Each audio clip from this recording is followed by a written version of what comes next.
యుద్ధం అంటే మన దేశాన్ని రక్షించుకోవడానికి చేయాలి, లేకపోతే కనుక మన మంచి వాళ్ళని రక్షించడానికి జరగాలి. అంటే చెడు వాళ్ళైనటువంటి ఒక దొంగలో, తీవ్రవాదులో, ఉన్మాదులో అట్లాంటి వాళ్ళ నుండి పోలీసులను, సమాజాన్ని కాపాడడానికి జరగాలి. అలా కాకుండా ఒక తీవ్రవాది తను యుద్ధం చేస్తూ, మంచి వాళ్ళ మీద యుద్ధం చేస్తూ, సామాన్యుల మీద యుద్ధం చేస్తూ, వ్యవస్థ మీద యుద్ధం చేస్తూ దాన్ని పవిత్ర యుద్ధం అని పేరు పెట్టుకుంటాడు, జిహాద్ అని పిలుచుకుంటూ ఉంటుంటాడు.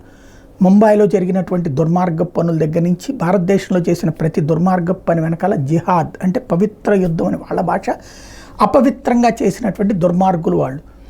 అదే ఒక తప్పు అనుకుంటే లవ్ జిహాద్ అని ఈ మధ్య కాలంలో పేరు వచ్చింది. ఏంటయ్యా అంటే హిందూ అమ్మాయిలని పటాయించి ముస్లిం అబ్బాయిలు పెళ్లి చేసుకుని ఆ తర్వాత మతం మార్చడం, లేదంటే ప్రాణాలు తీస్తున్నారు, దానికి లవ్ జిహాద్ అని పేరు పెట్టారు. ఇప్పుడు ఓట్ జిహాద్ కావాలని ఏకంగా కాంగ్రెస్ పార్టీ నాయకుడి కుటుంబమే పిలుపునివ్వడం అన్నది సంచలనం సృష్టించింది.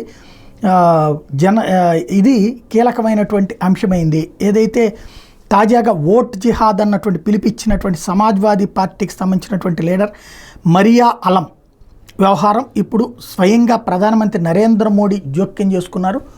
ఓటులకు కూడా జిహాదులు పిలుపునిస్తున్నటువంటి రోజులలో ప్రజలు అప్రమత్తం కావాల్సిన అవసరం ఉంది. పవిత్ర యుద్ధాన్ని అపవిత్రం చేస్తున్నటువంటి దుర్మార్గులకు సమాధానం చెప్పాల్సిన అవసరం ఉందని చెప్తున్నారు.